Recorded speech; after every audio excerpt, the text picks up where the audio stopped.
Draw the pattern of the magnetic field lines due to a straight current carrying conductor indicating the direction of current in the conductor and the direction of the corresponding magnetic field line.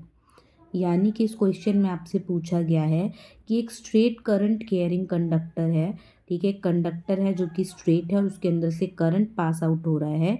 तो आपको वहाँ से जो magnetic field lines बन रही हैं उसकी direction बतानी है।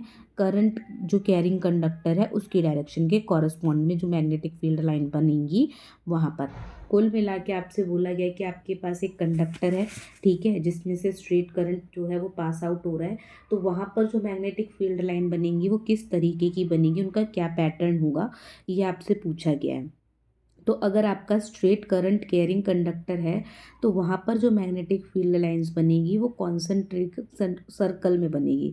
कॉन्सेंट्रिक सर्कल का मतलब होता है एक सर्कल बना, फिर उसी के बाहर एक और सर्कल बना, फिर उसी के बाहर एक और सर्कल बना, फिर उसी के बाहर एक और सर्कल बना।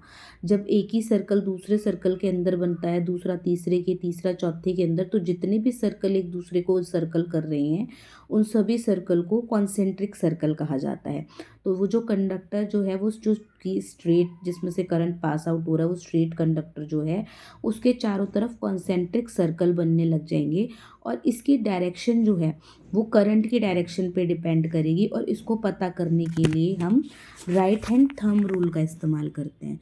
तो राइट हैंड थंब रूल जो है आपने पता ही होगा, राइट हैंड थंब रूल आप लोग जानते हैं, ठीक है। तो राइट हैंड थंब रूल के थ्रू क्या किया जाता है, डायरेक्शन का पता लगाया जाता है कि जो करंट कैरिंग कंडक्टर है वहाँ पर कौन सी डायरेक्शन में जो फील्ड लाइन है वो बन रही है, मतलब जो कॉन्सेंट्रिक सर्कल जो है उनके अंदर कौन सी डायरेक्शन के अंदर जो करंट है वो पास आउट हो रहा है।